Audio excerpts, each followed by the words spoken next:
of the night stream.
When alpha males feel lonely, they transform into a bat.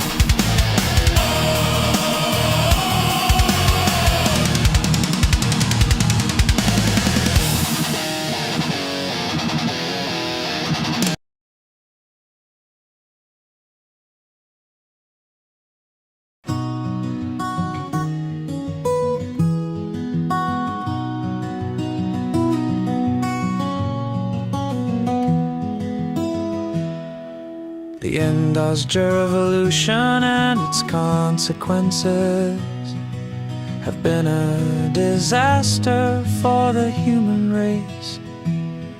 They have greatly increased the life expectancy of those of us who live in advanced countries. But they have destabilized society, have made life unfulfilling, have subjected human beings to indignities, have led to widespread psychological suffering in the third world, to physical suffering as well, and have inflicted severe damage on the natural world.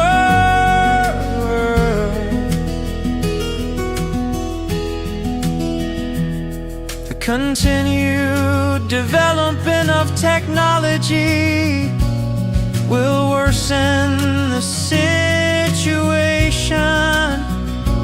It will certainly subject human beings to greater indignities and inflict greater damage on the natural world. It will probably lead to great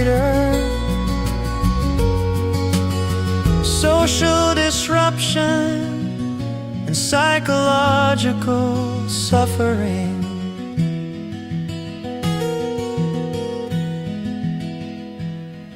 And it may lead to increased physical suffering, even in advanced countries.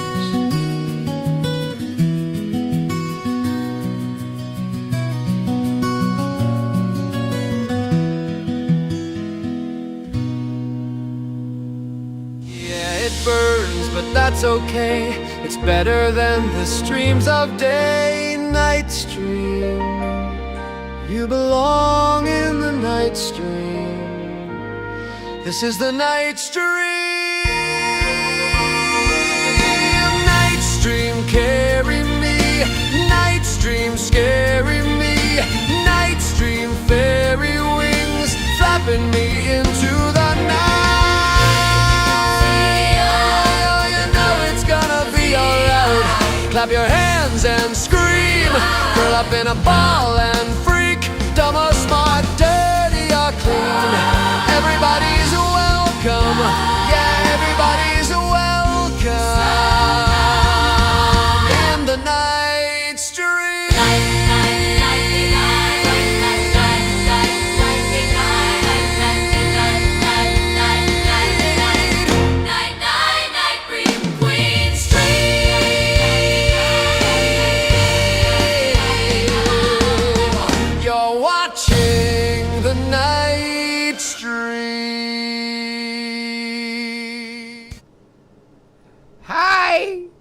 We did it.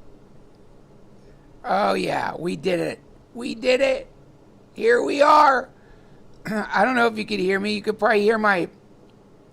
I don't know what you're hearing. What are you hearing? Here. That's not... I have to do this and this. Oh yeah, we're here. We're on the night stream. You're on the night stream. And welcome. If this is your first time, don't leave. I know, you're like, what the fuck is this? The algorithm, fuck this thing. I don't want this anymore. My life is hell. I don't want this stream of night. Just stick around. It'll all make sense soon. But before I address you, and I mean you, the person sitting on their couch, pulling YouTube up on their TV, because they're in the future, you kind of like that, I need to address my regular viewers. But you are also important to me. Guys, this is because of you. You guys, it's only on the left fucking ear. Thanks, I got your Replex. I was about to talk about how great Wirecast is. I bet I can fix this. Hang on. Hang on. I can fix this. This is my karma. I don't know what I did in a past life. I'm gonna fix this. What did I do in a past life? Hold on. Hello. How about that? Both sides now. Both sides? Are we good? Yeah, it's showing both sides for me. Hold on, I guess I have to do this now. Both sides. Yeah, we did it, just like that. Yeah, it's better now. Upward Spiral says the tech issues are funny.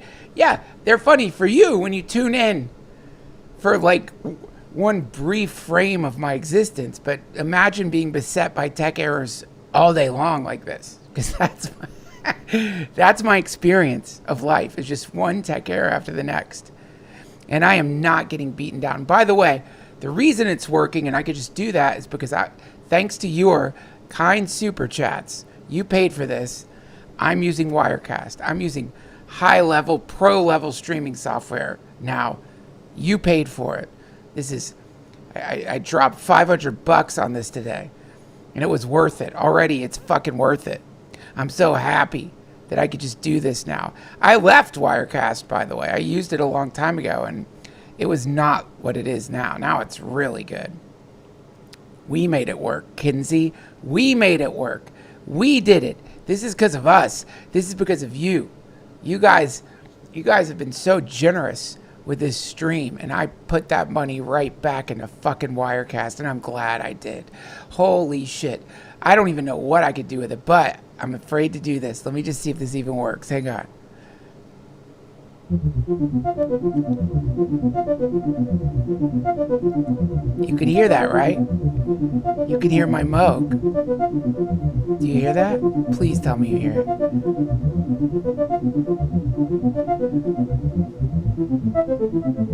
You can hear it, right? Yeah. Oh, yeah. That's my beautiful Moog 1. My pride and joy.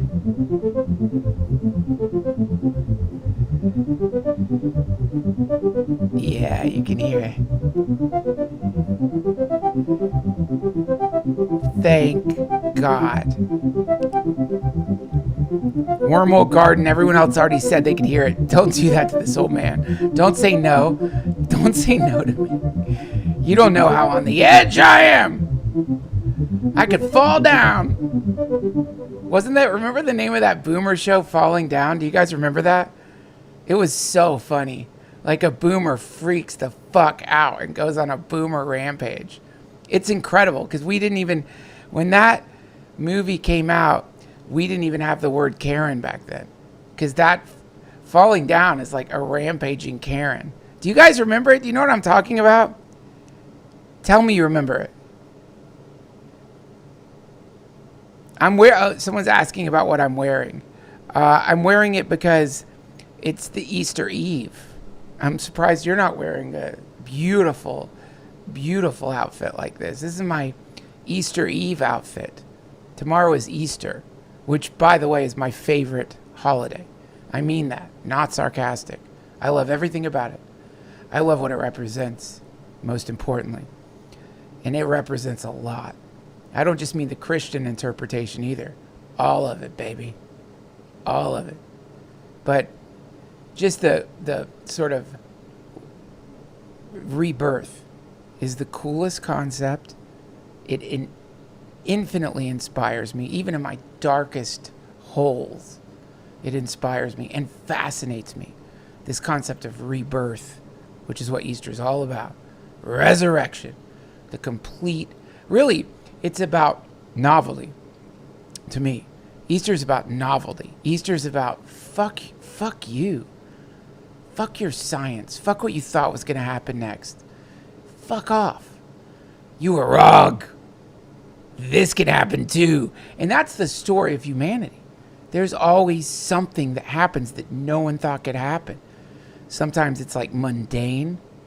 Sometimes it changes the whole fucking planet permanently. That's where we live. That's what's so cool about being here. Like, just at any second, there are so many AIs running on this planet. Meet AIs, by the way. People. You know, they're AIs. You're a meat AI. There's so many fucking AIs running on this planet right now sharing information. And they're all, like, some of them are just like, you know, hedonists. They're just jerking off, gooning, as you kids call it these days. They gooning. Thank you, Roman Chugga. You're amazing too. Playing video games. I'm not judging them. Whatever. You got to do it. You got to do something. Video games are cool as fuck. But some of them are like in laboratories, in their garages right now. You don't even know who they are. You know, you can order, stuff where you can genetically engineer in your garage. Did you know that? You can just order that shit now. People are in their garages right now working on God knows what. Lunatics. Like in the old days, you know, working in your garage, you were going to work on your car. You're going to work on your, like, carpentry, you know. But these days, God fucking knows what some dads are doing in their garage right now. Some of them are getting banged the fuck down. And they love it. They're on Grindr. And they love it. They're in their garage getting banged down while their wife watches Yellowstone reruns. That's real. That's happening. We'll never know, but I'd say right now 20,000 dads are getting banged down by some dude they met on Grindr while their wife is watching Yellowstone. And I think that's a conservative estimate. I'd love to know your thoughts on that. Some dads are still working on their car. That's fun. Never appealed to me. I wish it did. And some dads are like gene editing. Some dads are like, I wonder if I could like make a new version of Ebola. And some moms too. I don't mean to just say dads. There's moms in their chemistry labs right now. They're talking to their AIs, which are directing them. They've got unaligned fucking AIs running on hardcore PCs, which are directing them when it comes to gene editing. That's happening right now. And that's why I love Easter. Because you just don't know what's around the corner. And we get used to the bad shit. Why not? That's what the news sells fucking pharmaceutical drugs with. Bad shit gets you glued. I love it. Boy, I'll get locked in. If something really bad's going on, it's like, if you ask me, if we need to create a hierarchy of hedonism, I'm going to put doom scrolling above, like, I'm going to say gooning, as you kids call it, is more noble than doom scrolling. That might be a hot, controversial take, but that's my feeling. Both are masturbatory. One is honest, the other is not. One, you are pleasuring your sex organs. The other, you're jerking off your amygdala. It's the same deal. You're getting a different squirt result. In one, you're getting like, the basic, what you expect. The other one, you're getting cortisol just blasted into your fucking brain. Both are masturbatory.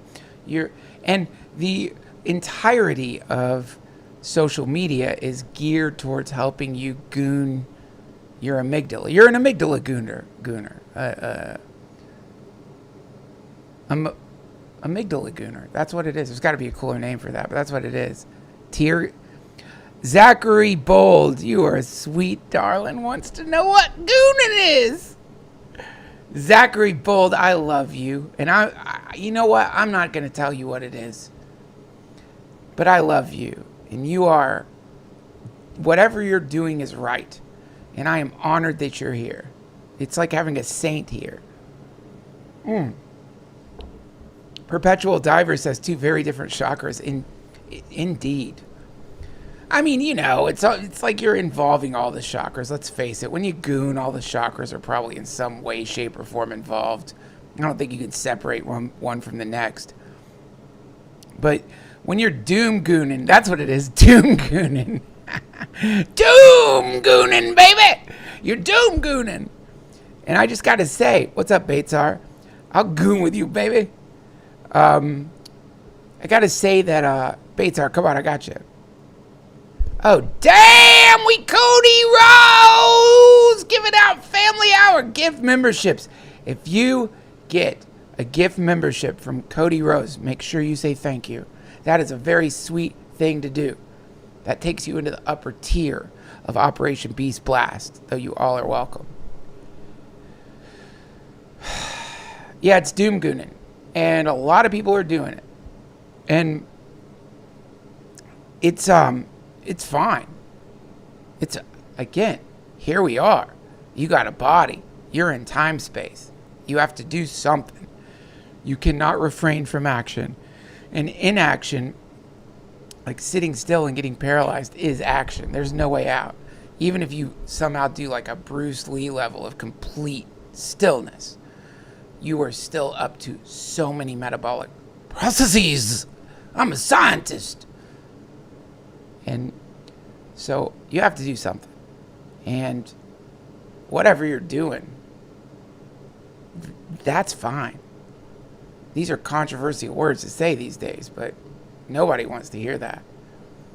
Everybody wants to feel off a little bit, because the dream would be that this is not the way it feels to be alive. That's the dream. This can't be it. This surely can't be it. This is it. This is what it feels like to be alive. You're alive. This is the way you feel is exactly what it feels like to be alive. But, Duncan, I hear you. But there's got to be a way to not feel like this. And see right there that's hopeful. And it's sweet. It's sweet. But the truth of the matter is that they did these studies, man. It's really wild about baseline happiness. And like people, don't worry, I'm getting to the pyramid. Just leading up to it, Andy Rufus.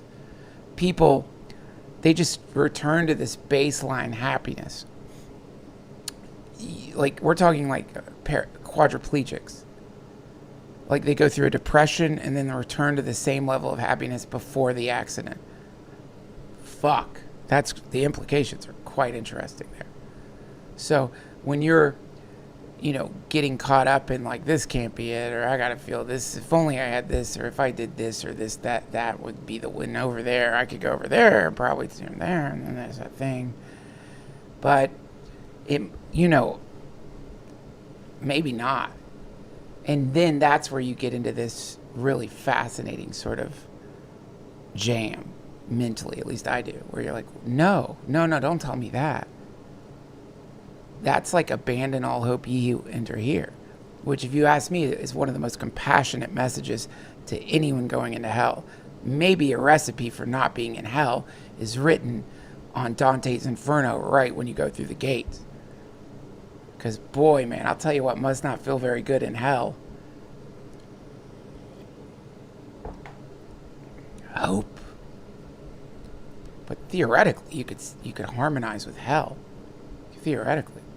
And then it would immediately stop being hell. At that point, you would have achieved some kind of insane transmutation of the phenomenal field into the nirvanic state. You could argue, you could say samsara and nirvana are intertwined. It's the same. But, I would rather be feeling like waves of pleasure and gradually begin to recognize like this also is suffering than just the other shit. Aversion specifically. So that's cool. Tim123 says hell is having nothing to do but please yourself all day, in some ways of looking at it. Yeah, this is why in the Buddhist Wheel of Life, the realm of the gods is on the opposite side of the hell realms, because it's a similar predicament. They're both kind of hell realms in their own way. You're trapped in both sides of that polarity. On one side, at least you're in hell, I guess, and so there's something good about that, because you're actually closer to incarnating as a human in the hell realms than you are in the realm of the gods. In the realm of the gods, you're going to go to animal, then hell, then human. Now, like this shit works like a machine or something. It's my own probably idiot interpretation, but for the sake of the conversation, that's pretty cool to think about. That like at least, which is sort of what's incredible about being human, is that we are in between the hell realms and the realms of the gods, right in the middle. And so that's the perfect place to wake up. You're not you're not experiencing some kind of eternal version of getting your finger slammed in a car door, and you're not experiencing like orgasms that would shatter suns every time you eat avocado toast in the realm of the gods. You're right in between. You could theoretically have those orgasms, and God knows you could slam your finger in a car door, but the time framing here is different than those realms. The time framing here is quick. Everything's transient. So pleasure and pain are transient situations, which is the optimal condition for self-realization, according to the Buddhists. Now, back to Easter. Why I'm wearing this beautiful outfit. I love Easter. Easter is the reminder of the transience of suffering. It just doesn't fucking last. Nobody wants to, like when you're in the garbage zone, as I call it. Hooded sweatshirt guy says, Duncan, do you have any advice for young alcoholics or addicts asking for a friend? Friend, I've been addicted to many a thing. It's no fun. No fun. Thanks for the super chat. But the bottom line advice is I've seen people, speaking of resurrection, I've seen resurrection happen when like gutter drunks start going to AA. And it's crazy to see the change that can happen to somebody. It's crazy that can happen. So I've seen that. I mean, it's annoying. I going to AA, I'm sure that's annoying, but I don't know if you've ever seen that, but I have. Like, it works. People who work the steps get better. Or at least, they are able to sort of pick up the pieces that inevitably you're standing in when you get completely addicted to something. God, I was addicted to ketamine for like 2 years, friend. It was not a pretty thing. And it was scary. Towards the end, it was fucking scary. Like, that was real scary. Real scary. I'd had flirtations with like opioids and stuff, but I'd never like turned into a human rat. Getting anxious and stuff, like thinking, oh fuck, it's gonna run out soon. Oh fuck. I guess I get like that about my Rogue Zen pouches now, but it was a whole different thing. Like, knowing physiologically it was probably fucking up my bladder and not caring. Whoo! Scary stuff.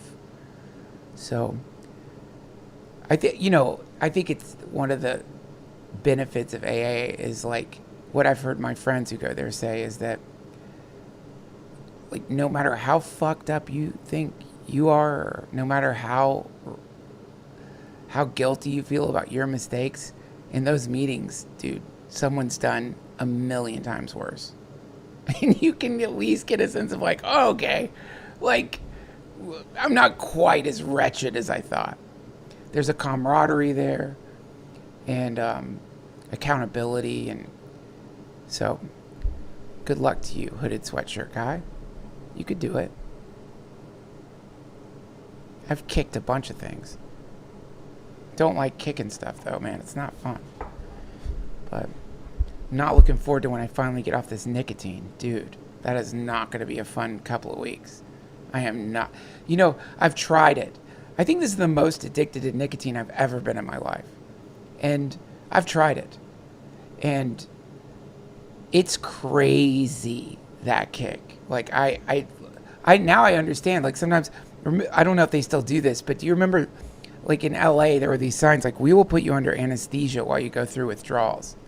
So it's like a way to like cheat the system. I almost would do that with nicotine, because when I start kicking it, I get really sentimental. And I've talked to other people who've experienced that. Like, it's not like a depression. It's like this sentimental, melancholy sadness. It's so weird.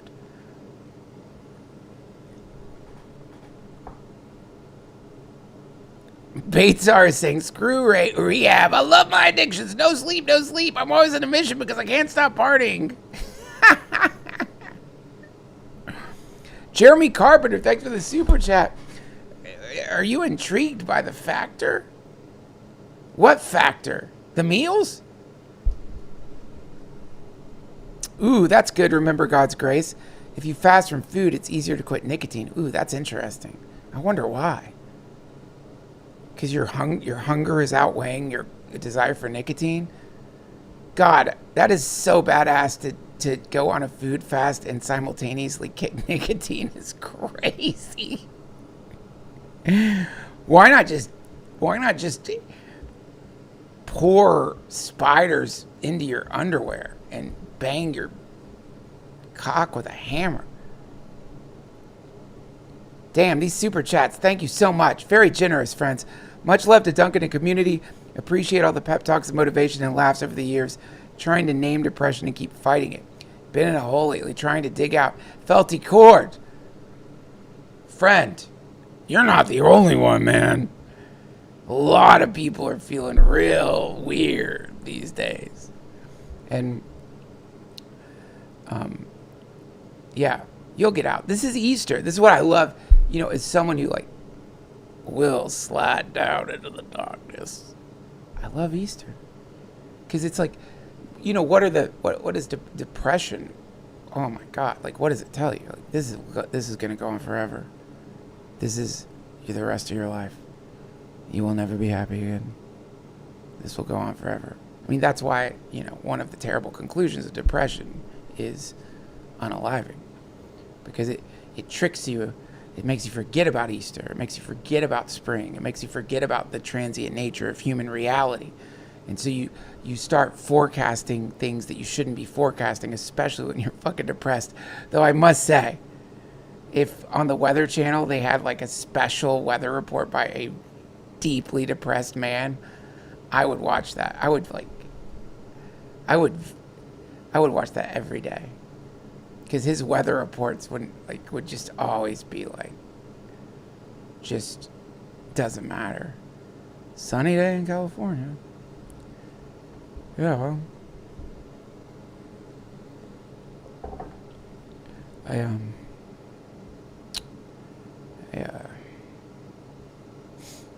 can't remember what I was saying. Sunny day in California.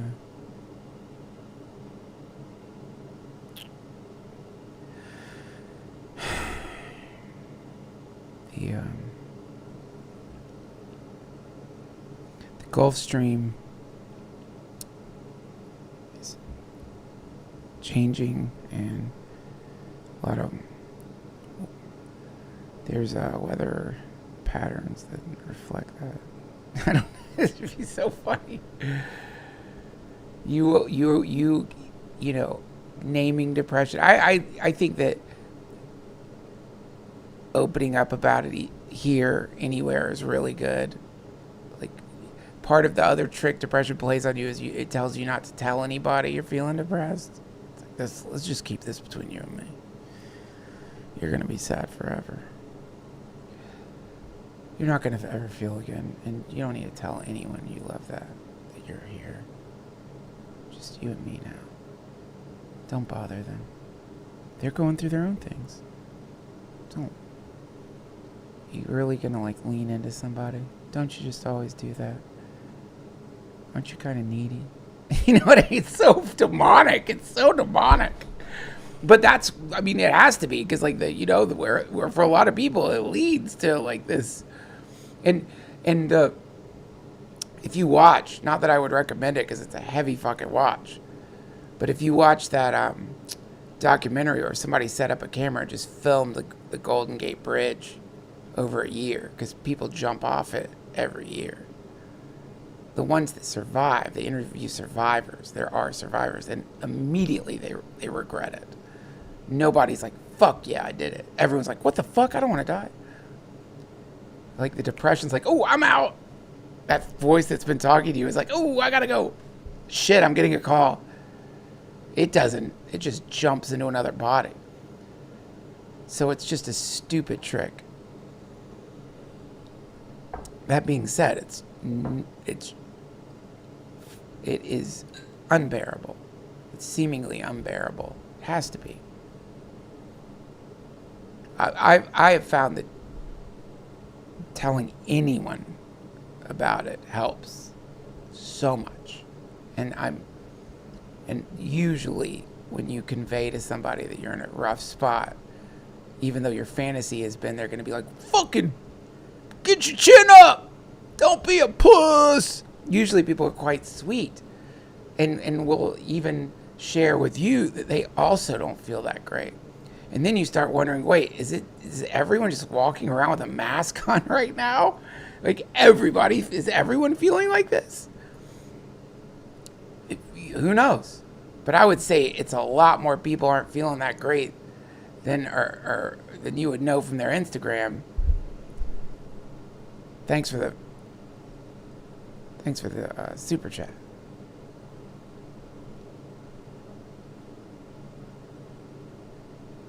Ooh, cool. Spend the last year in LA getting sober, headed back to NC in a week, and getting to come see you in Asheville in June with my best friend. Can't wait. June in Asheville. I can't wait either. I hope you go on some hikes while you're there. Yeah, Big Ivy, man. That was my favorite place to hike with my kid up there. I miss it. I can't wait to get back up in the mountains. Maybe I'll stay longer. Figure out a way to stay for like a week or something. There's a great bookstore in Asheville too, and I can't remember the name of it. Not Malaprops, it's fine, but there's a great used bookstore that you should check out. It's one of those used bookstores with like so many esoteric, weird fucking books. It's great. Now, what was I getting at here? Oh, Easter. Kobita is saying, can you speak about the 4 agreements, the secret, and the one social rule? The 4 agreements, I didn't get through the book, and that's embarrassing because it's like 18 pages. The secret, I could talk about that. And the one social rule, I'm not sure what that is. That's a lot of agreements, secrets, and rules. But I remember when The Secret came out. It was cool. And I used to go to this place called Agape in LA with Reverend Michael Beckwith. He was really good at articulating the stuff that The Secret is sort of summarizing. Of course, this is the manifestation movie with its roots in, what's it called, New Thought. So you've got like Ernest Holmes, Napoleon Hill. I would argue psycho-cybernetics. And those are very useful lenses to look at the universe through. Very useful, very powerful. Specifically, the human capacity to course correct in a life. And that so much of the direction of one's life is based on the past. And, oh my God, I have to text him back. Shit. I just remembered there's someone I want on my podcast who's written a bunch of books on simulation theory. And so if you look at, just for fun, the multiverse concept. And so in this way of thinking, your memories become tethers that are tethering you to one timeline when you're existing in all timelines. And so by ruminating or remembering specific events that are negative, which is usually what people who are have a negative outlook, that's what they do, is they're always thinking about how, the mistakes they made or shit other people did to them or where things went wrong. And also, they're ruminating on future troubles, their prognostications for a negative future. But from this perspective, this is not rumination. This is manifestation. This is guidance. You're guiding the ship of your life towards a timeline where things suck. And the unnatural ask from those philosophies, because we're not used to it, is what happens if you not just fantasize, it's very different, but if you remember good things. That's psycho-cybernetics. But with manifestation, or maybe you could argue chaos magic, what happens if you just remember a better past? It sounds batshit. But if you look at it from a kind of multiverse navigation sort of method, this is all that's happening. This is it. And your focus, your attention usually gets drawn into some fabrication anyway. Your thoughts aren't real. Your memories are distorted. Most people don't have perfect memory. I know I don't. So your recollections aren't even that great. And what you're recollecting, if you spend any amount of time like picking apart a memory, you realize like this is like low res shit. It's, you know what I mean? It's like, it's generally not high fidelity. And if it is, it still has a dreamy quality to it. And so this is what many people define who they are based on as a set of like not that many memories. That's the other thing where it gets really interesting. It's sort of like the dead internet theory, but for memories, where if you you'll realize you just have a certain set number of memories you go back to. It's not like you're going through the whole, like, every day of your life. Some people apparently can. I'm not. Most people I know don't and can't. So what that means is that you're habitually selecting a set number of memories, some of them good, quite often they're not good. You're habitually doing that. And if you spend any amount of time with these particular memories, you recognize they're not very tangible. In fact, they are distorted, usually grainy and warped. And you might even recollect something that someone tells you that didn't happen, or their version of it is completely different. So this is the dead memory theory of human consciousness. Trademarked just now. I just trademarked it. Trademark that, Roger. And so that means that the entire foundation of who you think you are and where you think your life is going is built on a generally, like, faded box of old memories. And from that you are predicting the future. But in this case, you're not predicting the future. It's just you're on a particular timeline, and so you're going to keep repeating the same things over and over. So by shifting that habit, by finding memories that haven't made it into your top 10, by finding memories that are there, good times, good things that happened, but they're not your general go-to, but they're good, and retraining yourself to habitually think about those things. And then a miracle happens, which is that your life starts changing in these dramatic ways. Now, this is a little different than the manifestation technique, which is experience the reality you want to be in fully. That's not fantasy. It's it feels insane if you do it. Because usually if you're doing it, you're not in that reality at all. Everything around you is not that reality. So if it's not that reality because you're on it's like you're on a different track. You got to shift to this other track. And then the manifestation people will tell you that habitually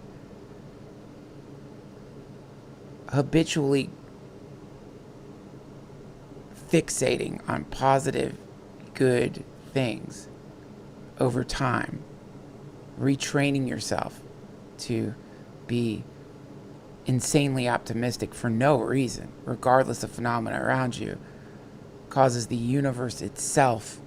This is like the language, the kind of language they use. I think there's better language, but the universe itself sort of coalesces around you according to your vibratory frequency, whatever the fuck that means. That's a very narcissistic way of looking at it. But I would say it's more akin to like shifting timelines or something.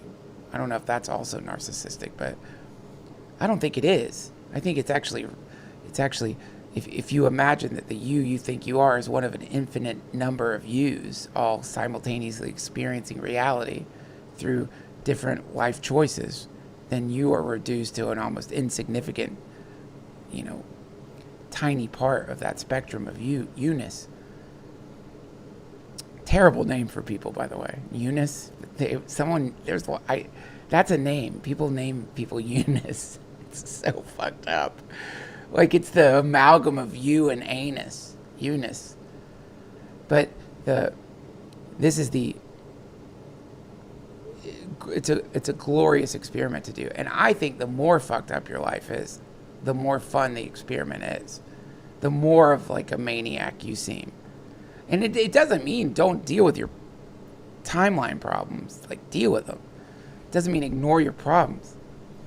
It just means while you're, respecting the you that you currently are inhabiting in the fucked up timeline, you help that you. It's compassionate. But then also it's okay to visualize or to shift over if you want to. Now, this could all be delusional horseshit. I mean, I don't know. I know that any time that I've exercised some of these principles, my life has definitely gotten better. I don't like that. I don't want to think that, like, the shit you see on bumper stickers is real. That like some kind of ancient wisdom could just be articulated on a bumper sticker. It's annoying. That's annoying. What is the thing you see on bumper stickers? Your suffering is a choice. Go fuck yourself. First of all, that's non-consensual spiritual wisdom. I didn't ask to look at your bumper. Why are you doing that? 2, you're probably right, but that doesn't make it feel better. I want to feel like a victim, because then I can like sit back and get pegged by the universe. So, you don't want to have to like deal with the reality that what if you actually don't? I mean, if you're enjoying it, continue to be pegged. But if you're not into the pegging sesh anymore, and you're not ringing your pegging bell, that's on you, man. You got to ring the pegging bell. You got to tap out.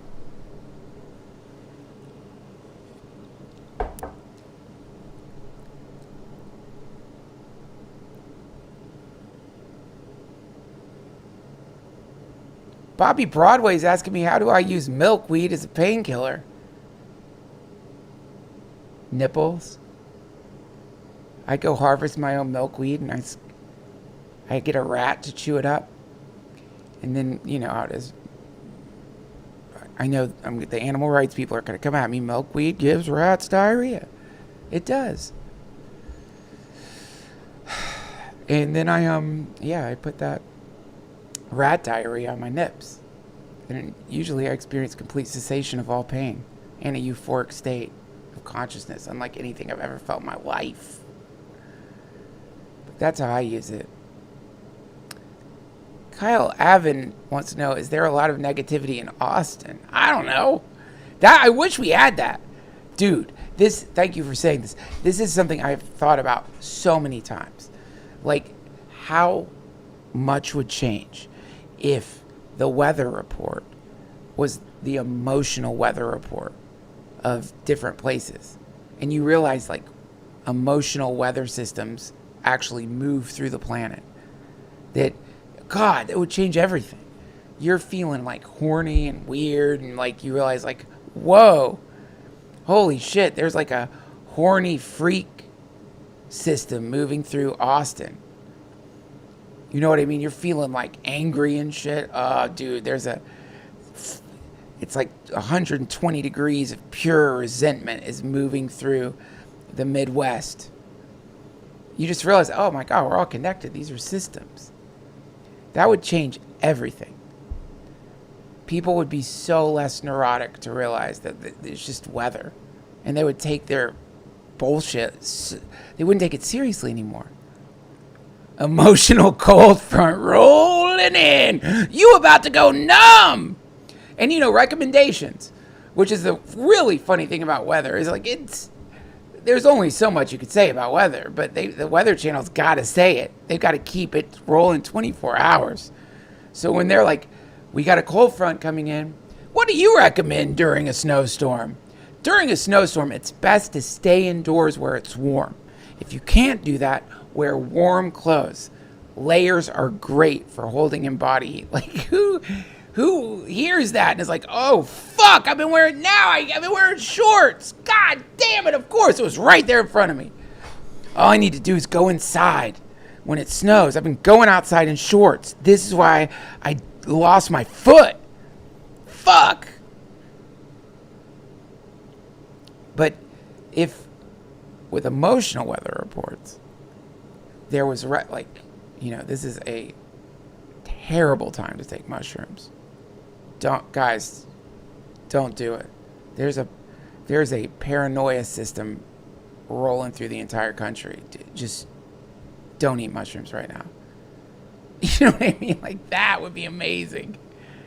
That would be amazing. We don't have that, but I think it could work. And the way that could work is if we allow Palantir to track our emotions at all times. It's not all bad, guys, and I'm going to get back to that. I've got to take a quick break, and then we'll get back to why You should let Palantir monitor your emotional states at all times. And I will be right back. I want to get a little more vodka.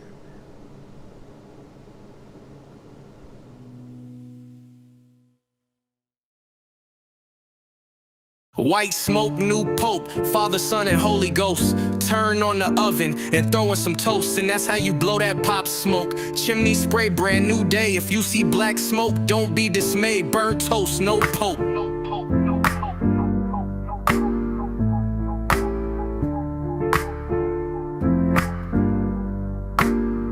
Blood pope, white smoke, new hope. Time to start printing t-shirts and posters. Picture of the new pope on your Catholic coasters. It's been quite a ride, I must say. Prayed for the new pope every day. Will he love or reject the gays? Will he be mean? What will he say? Gonna find out about the new pope today.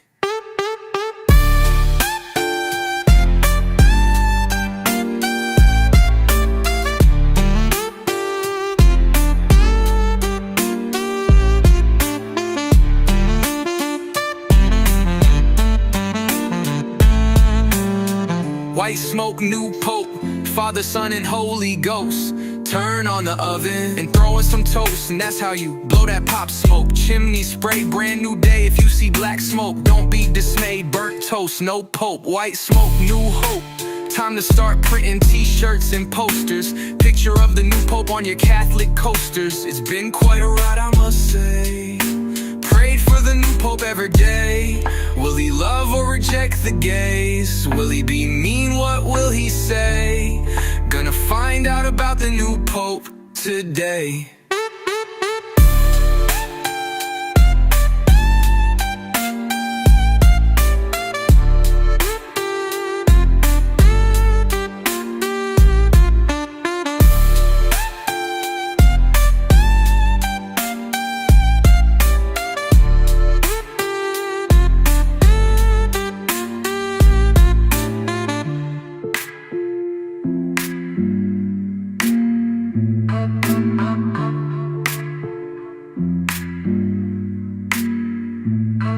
White smoke, new pope, Father, Son, and Holy Ghost. Turn on the oven and throw in some toast, and that's how you blow that pop smoke. Chimney spray, brand new day. If you see black smoke, don't be dismayed.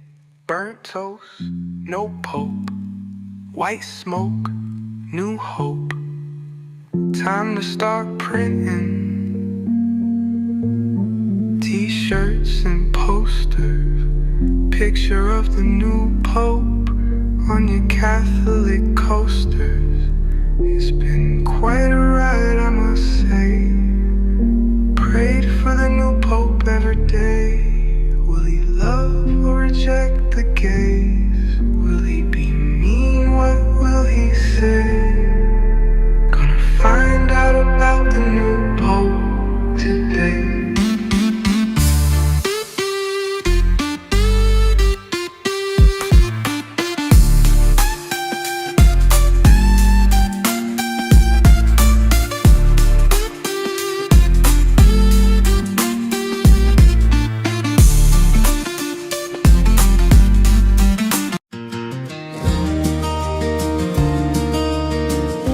Sorry about that, you guys. It's Easter Eve. Traditionally, we drink vodka on Easter. Man, Wirecast is so cool. It's so smooth compared to OBS. I'm traumatized from OBS. I legitimately am traumatized by the experience. I'm sorry, you guys, for everything we went through. Truly. And but it's worth it. Like, I've barely gotten into Wirecast. Like, it's got you have access to one of the funniest things on earth, which is a stock footage library, and stock footage is so funny. Is that Jared from Subway on the Grapes? No. Ooh, this is interesting. Hi, 369 Judd, 499 super chat. Thank you. Have you considered turning the pyramid upside down? I've truly never felt more called to serve a cause. Thank you for giving me purpose, Duncan. 369 Judd, I listen. Thank you for the super chat, and I'm gonna take what you said at face value. But I do feel like this is a good time to talk about Operation Beast Blast, which is what this is all about. For those of you new to the night stream is 100% much more than just me rambling as I slide into a vodka haze. Operation Beast Blast is a global movement. And what we're doing is we're going to blow up the Great Pyramid of Giza. Now, sometimes, and again, I don't want to like point fingers at 369 Judd. I'm not. Though this does seem like maybe the most passive aggressive way one could point a finger, which I'm not doing. It's wild you'd think that. Are you paranoid? But, you know, I want to believe you that you're called to Operation Beast Blast, but it's a little bit like saying, why don't we turn this turd upside down? Will it smell better? Hey, I've got an idea. Instead of getting that dog shit off the floor, what if we just rotate it 90 degrees? Hey, I've got an idea. Instead of getting that arrow out of you, why don't we just turn it a little bit? You know what I mean? Like, you could see why someone would think when they got that kind of chat that they were trying to be manipulated by a massive network of people who want to keep the pyramid intact in any way, shape, or form, and know it's going down, and have begun to resort to strange techniques. Some of them absolutely ridiculous, like the weasel that came into my studio the other night. And then more subtle, more refined trickery. I'm not saying that's what you're doing, but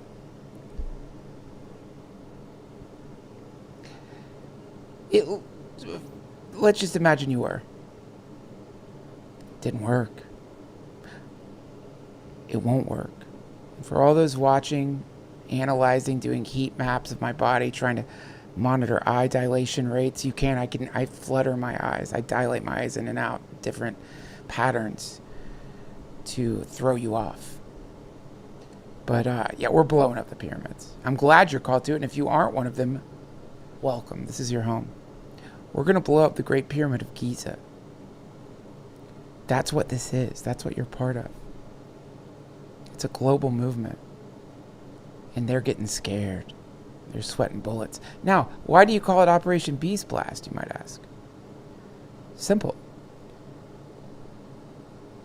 We are going to get more subscribers than Mr. Beast.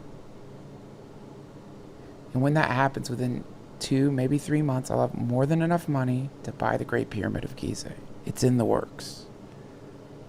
It's a done deal. All I need is cash flow.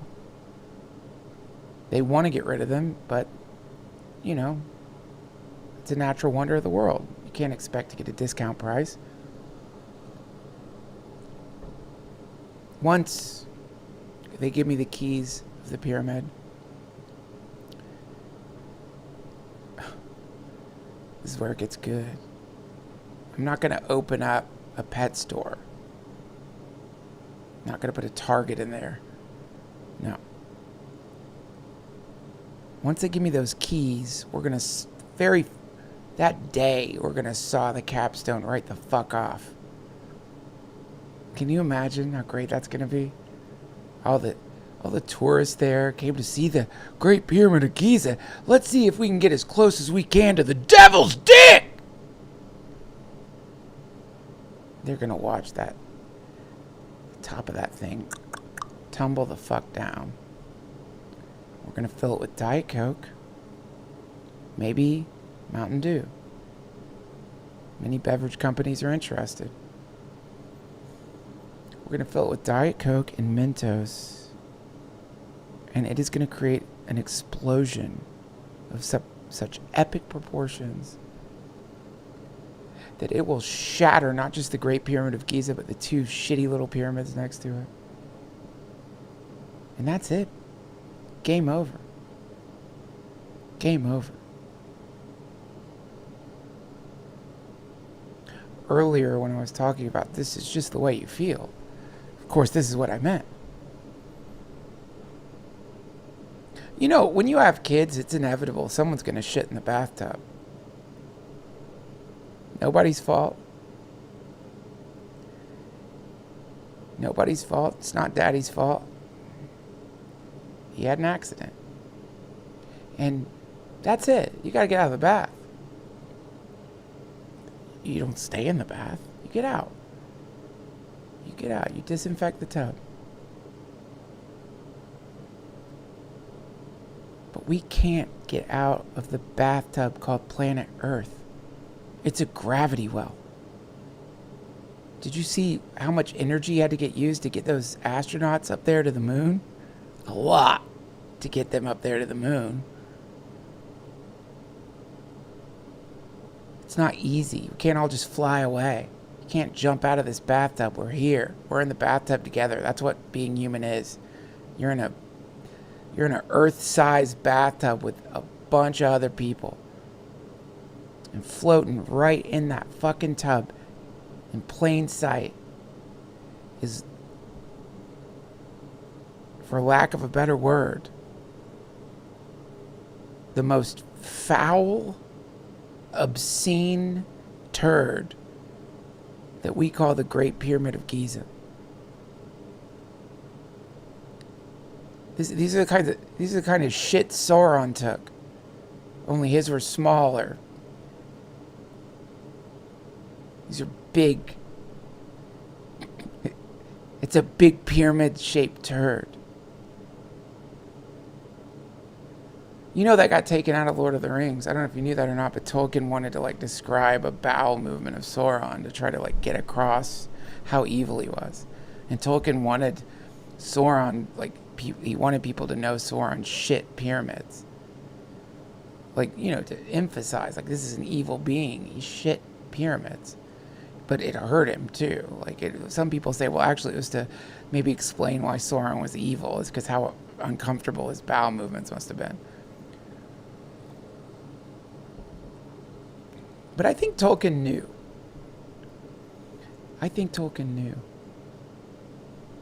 that was his sort of wink to those of us who he knew would come. Those who would have the courage. Those who would have the endurance. Those who would have the guts to do what no one has done before. No one's done it, or they wouldn't be there. We'd be happy. We wouldn't have to cluster in these strange little digital communities to feel some semblance of human connection. This would happen to you at Arby's. Everyone would join together. People would sing in the streets every day. That's not weird. We only think it's weird to sing together because we're all fucked up by the pyramids. You know, it's not weird to break out into song with people anywhere. That's actually quite normal. Animals do it. Dogs do it. Oh, I love it when wolves go howling. But humans, we don't do it. And the reason we don't do it is because of the Great Pyramid of Giza. It has radiated its poison into the consciousness of humanity for millennia. When your sweet baby body slid out of your mama's hairy puss, the first thing you experienced was the dark vibratory essence of the pyramid's foul effulgence. You were born into this. You've been steeped in it. You've been pickled in a brine jar filled with pharaoh piss. But the good news is, that's not going to last much longer. Soon we'll be free. Sorry. I just get choked up.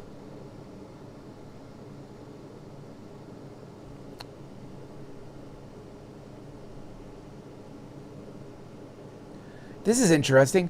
I bought Robert's Rules of Order at an antique store today. Seems pertinent to the current zeitgeist where we're seeing public figures disregarding any semblance of civility. That's a funny... I'm going to say this, man. That sounds like the nightmare of a kid's life, is if your stepdad Like your mom marries a new dude, and then you come home, and on the table is something he's like Xerox called Robert's Rules of Order. These are the new rules of the house. But yeah, I don't know. This whole disregarding any semblance of civility is definitely apocalyptic in nature, isn't it? I mean, fuck. As above, so below, though, right? A lot of people seem to be doing the very same thing, disregarding any semblance of civility. So, of course, that gets manifest in the ruling class. I hate that they call it the ruling class. Don't you? Ruling. I hate that. It feels like... I think it gives them a little more power than they have. The ruling class. Fuck you. You're not... I mean, I guess you are kind of the ruling class, but I don't want to believe it.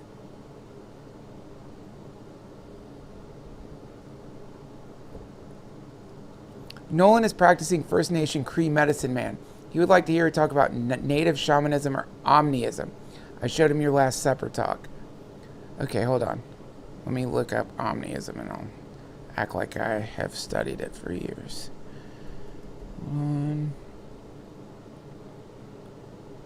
Oh my god, I was just in an argument with somebody. I wish I knew it was called omnism. Fuck! I was in an argument today about omnism. Hold on.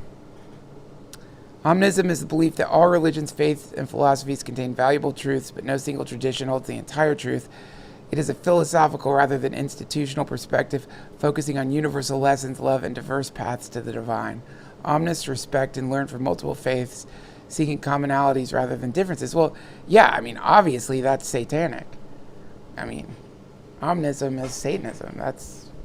only the devil would say so. Only a dark, malevolent force would ever say that there are multiple pathways to the divine. There's only one way. There's only one way. It's the most oppressive thing when you realize somebody... It feels a little oppressive. I get it. You know, the idea is like you want to put the universe in a controllable box, and it's really hard to, maybe for some people, to reckon with that the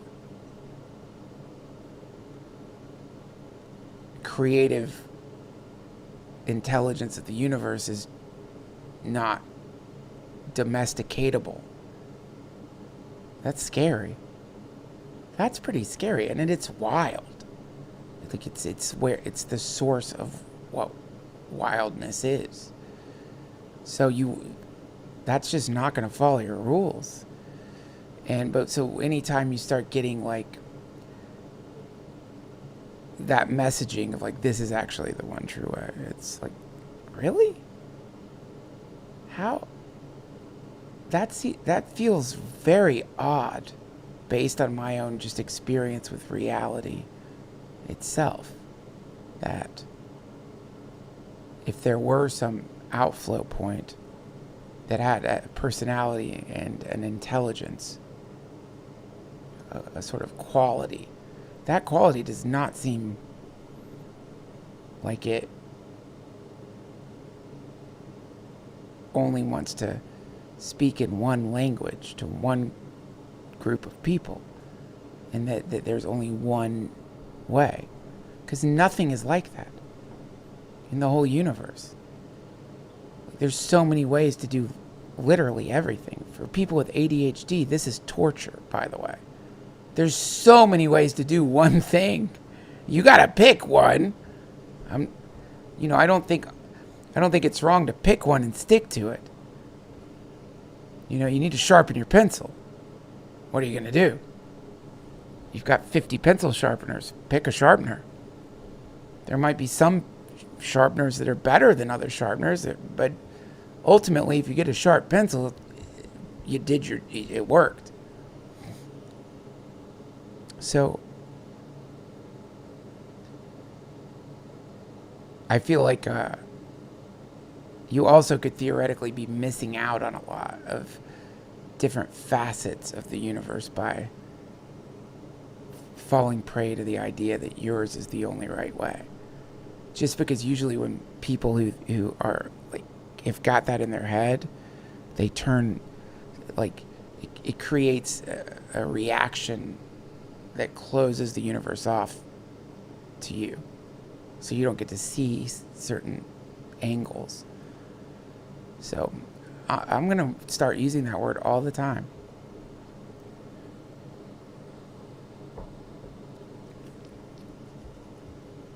I mean,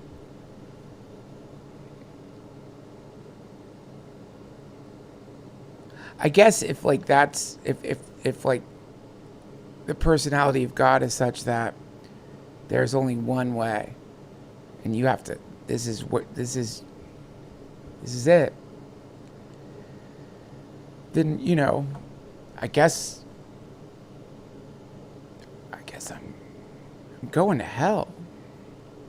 Happy. I mean, like, I don't know how long it takes to get to hell, but I'm not gonna feel like an asshole as I'm sliding down the hell slide. Only because that just is such a fascist form of metaphysics. It's like, go fuck yourself. Sorry, I didn't say the right word or tune into like the right symbol set. So now I'm doomed. All right. I guess I was fucked from the beginning. Which is in the Bible. There's only 739 people in the end. 739 will be chosen. Others will be cast into the pit. 739. There is some fucking number. Let me look up the number. It's so weird. Number of people who will be saved. It's a number. Oh Lord, I want to be in that number when the saints come watching. It's 144,000. Rounded up, I guess, or rounded down. I don't know.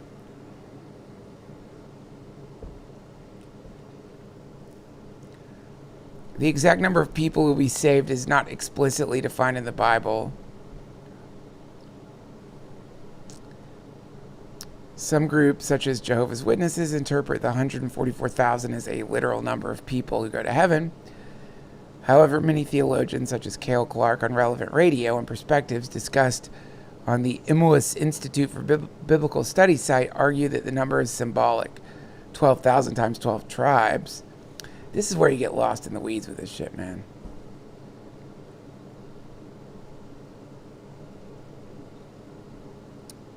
But there are people who think that. It's just weird. They already knew the number. It implies like a weight like it implies like getting on an airplane. The number implies like, dude, where are we going? It's like if we had 144,001, the whole fucking heaven would just collapse into the void. That's as many humans as we can take.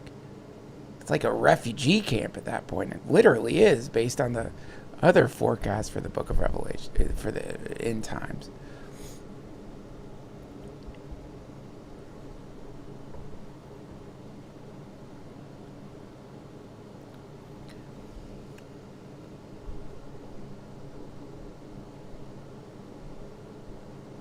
Wait.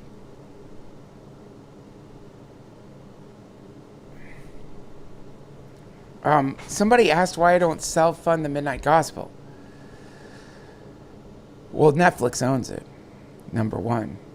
So the self-funding would involve like buying the Midnight Gospel back from Netflix. That's one reason. But you know,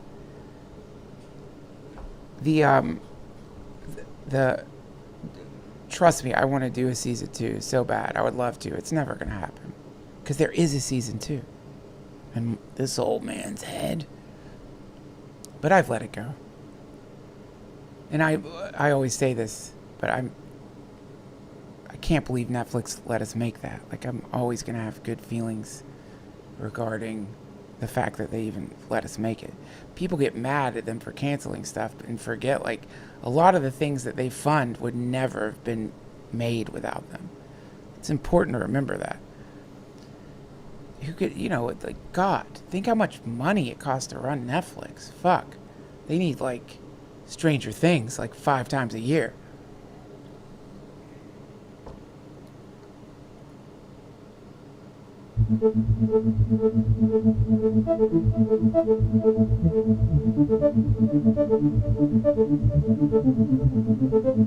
That's a good idea. Make a graphic novel.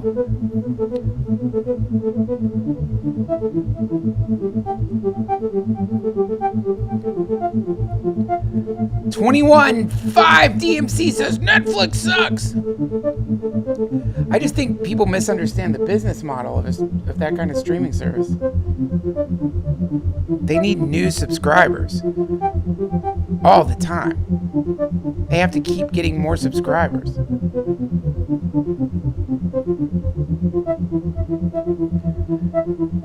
Should we, I think, you know what? I think this time we can actually, oh shit, super chat. Then I think I'll be able to play my synths where you can hear them instead of me just listening to my own music and like smiling. Winston Dupree says, I've done acid, shrooms, and peyote many times, peyote only once. That was many years ago, and I never did DMT in any form. I don't have the support system to do it now. Ayahuasca, jungle, Peru, poof. I've never done ayahuasca. I've smoked DMT, but I've never done ayahuasca.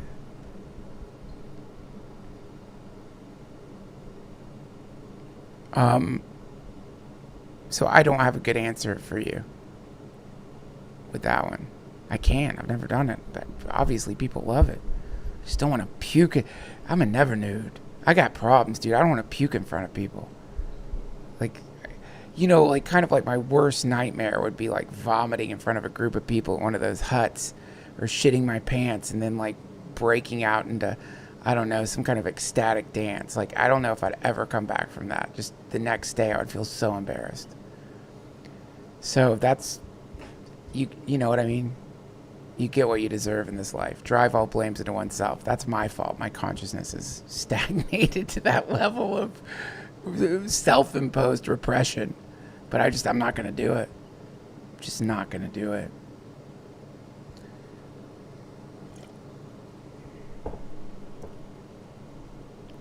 Wait, what's this? Gang, mugwort gets you buzzing if you're sober. I've heard that. I've actually heard that. And that's inspiration for this song that I'm going to play. Ma Die 37, I dedicate this song to your super chat. It's called Mugwort Gets You Buzzing If You're Sober Enough.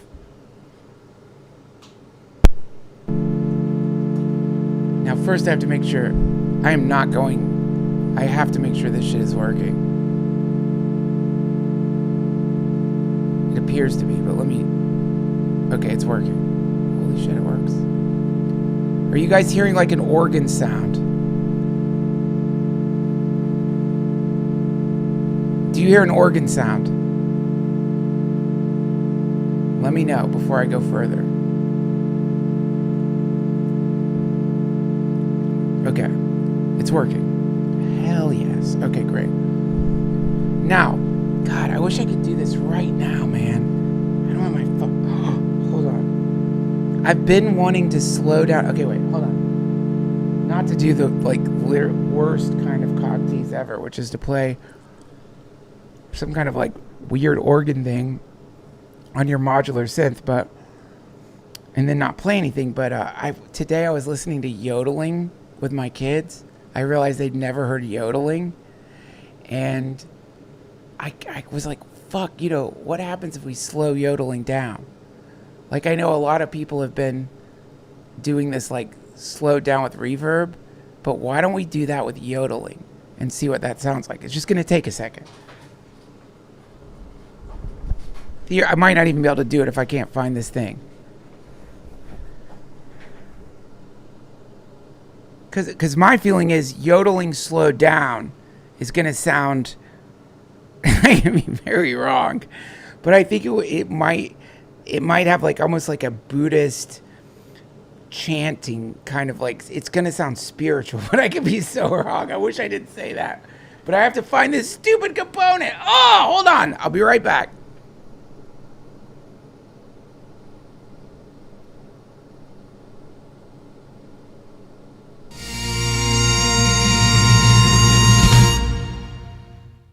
Night stream, you're entering the night stream. Do you dare tread where angels cream? Is your bed made out of parakeets? Night stream, can you feel the night stream? Yeah, it burns, but that's okay. It's better than the streams of day. Night stream, you belong in the night stream. This is the night stream. Night stream, carry me. Night stream, scary me. Night stream, fairy wings, flapping me into the night. Oh, you know it's gonna be alright. Clap your hands and scream. Curl up in a ball and freak. Dumb or smart, dirty or clean. Everybody's welcome. Yeah, everybody's welcome in the night stream.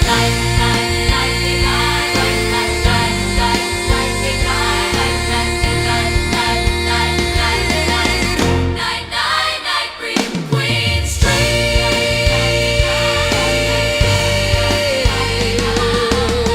You're watching the night stream.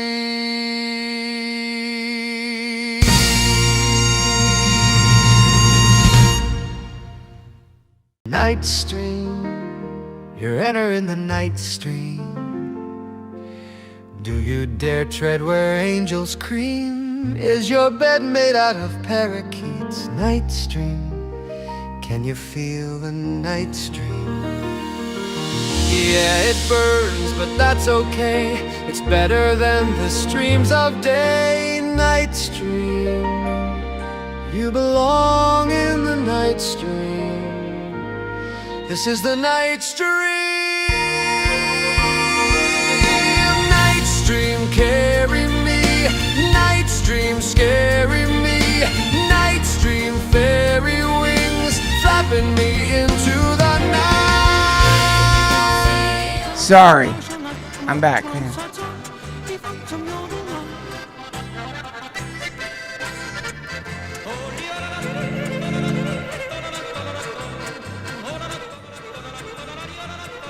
Oh, wow.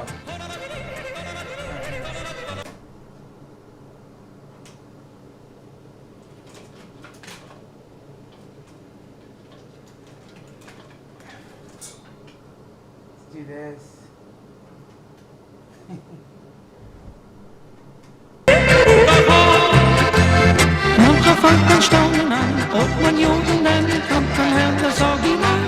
There's actually a good one you're listening to it.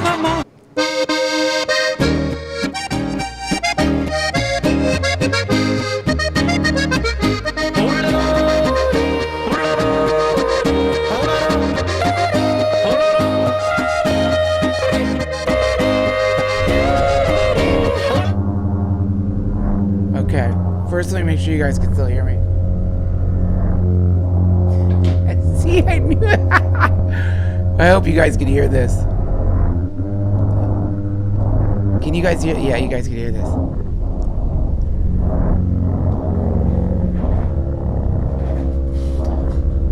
Alright, so this is really slowed down.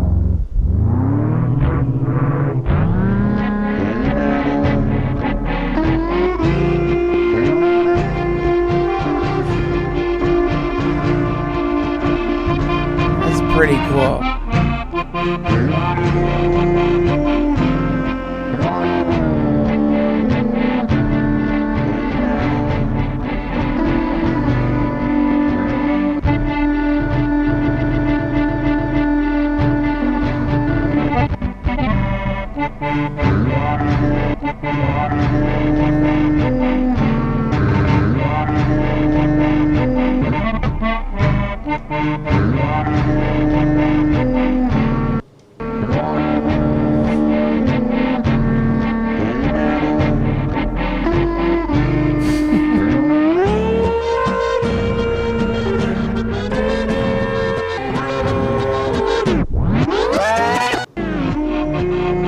backwards.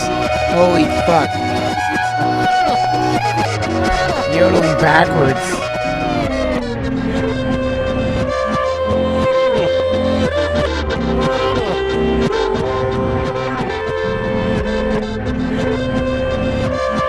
That is beautiful.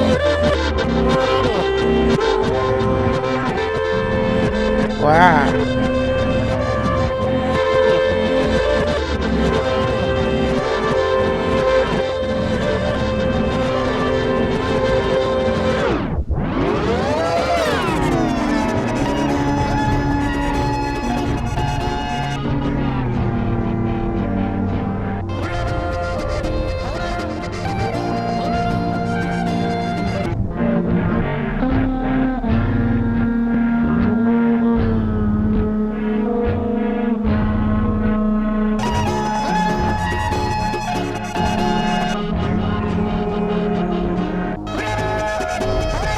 I don't want it to go high pitched.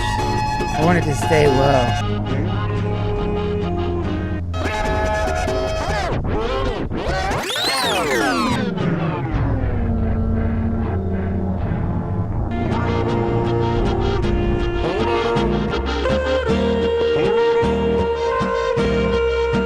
All right. So we better add some fucking reverb to that.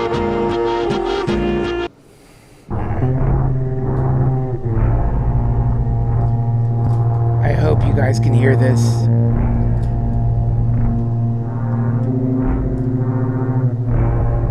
Wait.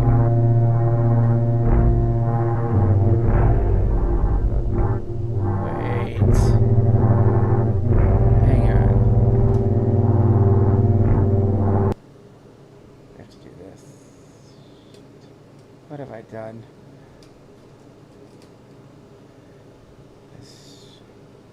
This. Hold on. Can you guys even hear this? Have I failed you again? Hold on.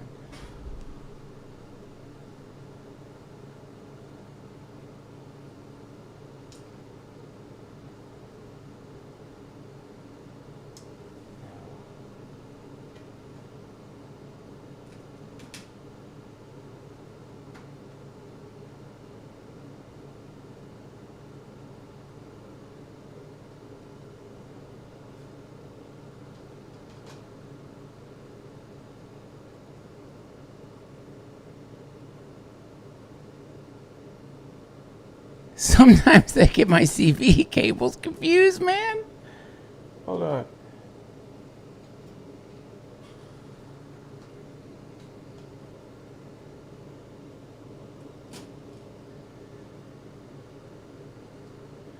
Hope this is worth it.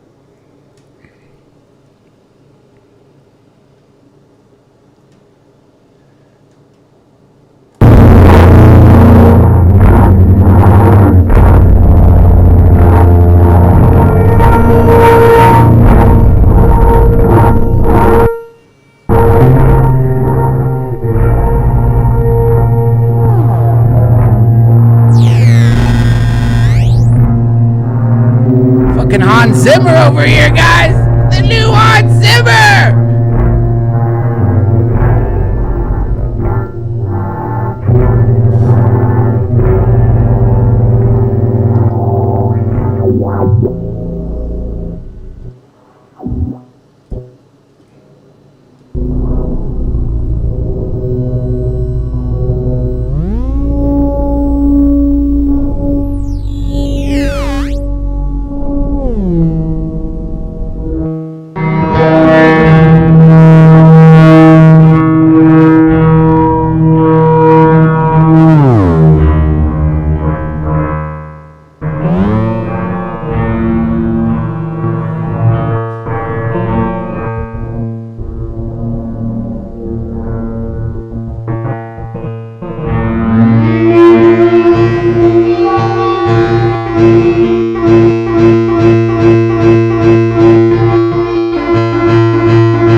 don't know. Sounds pretty bad.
This is so terrifying because I know at some point you'll stop hearing it, and it's what happened on that terrible night will happen again. For those of you who know, you know.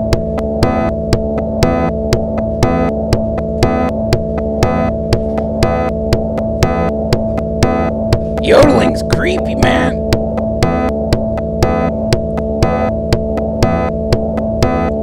Oh, this is a real problem, actually. Okay, that's empty.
it's starting to sound like a fire alarm to me.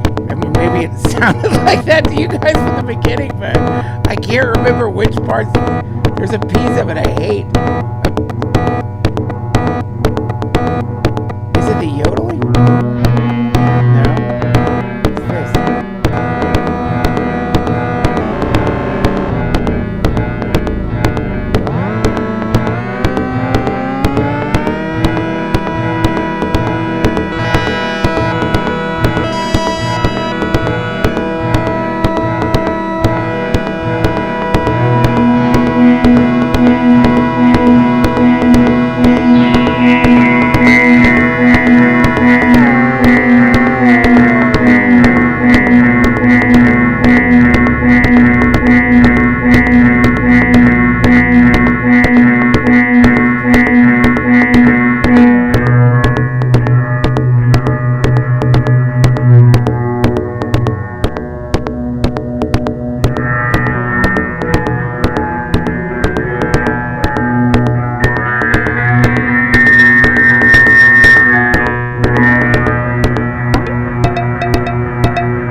I gotta get up with my kids for Easter tomorrow. What am I doing?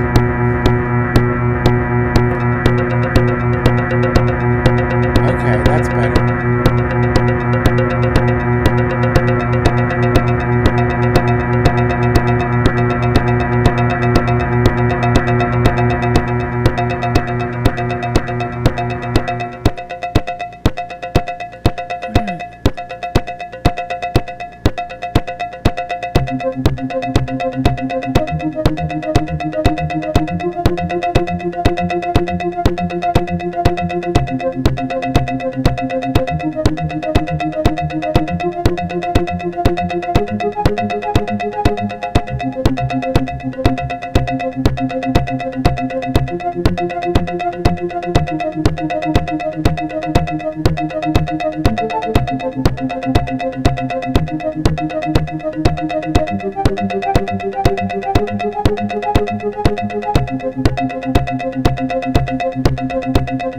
We'll have to go over to the Moog for one moment.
I should not have brought the yodeling back.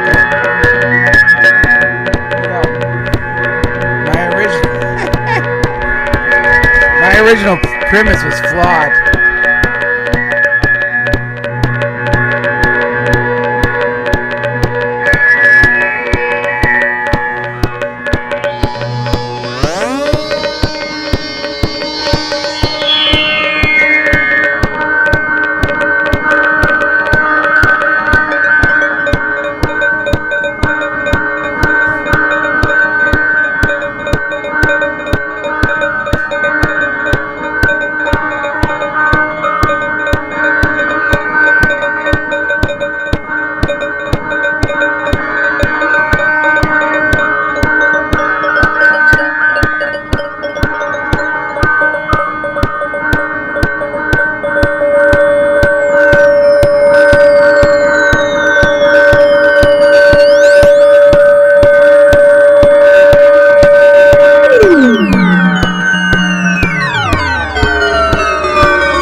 was fun.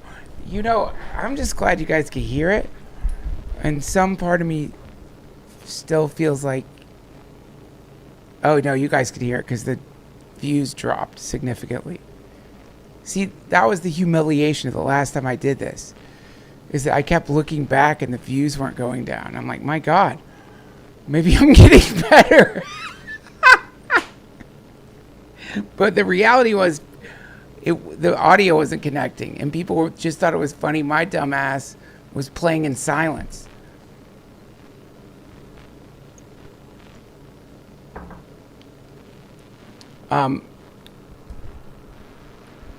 Tomorrow's Easter. I probably won't night stream, though it is so tempting. An Easter night stream, baby. But it's going to be a family day, and I got to get up at 6 to go to church with the kiddos. So, yeah. I don't know. It's going to be a long day, man. It's going to be a long day. But this was fun. And happy Easter to all of you. Yeah, that's a Euro rack. For those of you who are asking, yeah, it's one of my favorite things to do is just fuck around on that thing and just make noises. And I love the philosophy behind these things is like clearly not to make harmonic music, but just more to sort of warp sound. And sometimes it's good, sometimes it's pure chaos.